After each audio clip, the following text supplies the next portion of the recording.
was young, but now I'm old. But I've never seen the righteous forsaken, nor his seed. And so they were in a quandary. And this quandary caused them to dispute with God's word. Their circumstances, their situation caused them to question what God's word was saying.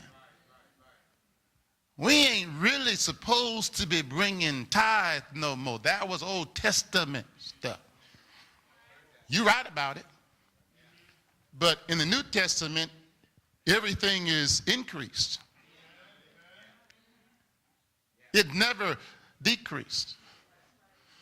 In the Old Testament, they only brought the tithe. We can talk about that if you want to. But when the church first started, they were bringing everything.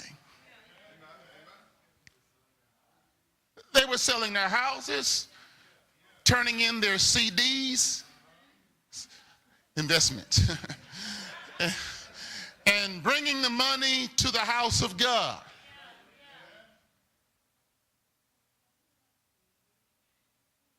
Now, which one do you want to do? They were in a quandary. They were wrestling with they were disputing with God's word.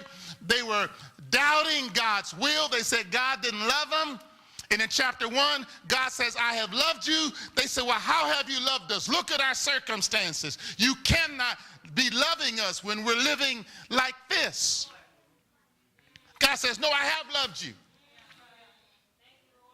They said, well, it don't look like it. They were denouncing his ways. Finally, they disputed with his word. They doubted his will. They denounced his ways. They didn't like the way he was showing them love. But God said, well, you got to come back to me. Return to me, I'll return to you. This quandary that affected their worship also affected the quality of their worship. It affected the quality of their worship. Because when you start disputing God's word and start doubting his will and denying and denouncing his ways, your worship depreciates. It's no longer valuable to you. It's no longer important for you to show up on Sunday morning when you think you need to get a second job. I wish I had a witness up in here. It's no longer important to give God his time. God bless you, brother and sister thrower. A church alive is worth the drive. I don't care where you live at.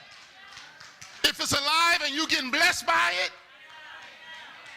let's go ahead and put $120 in the tank.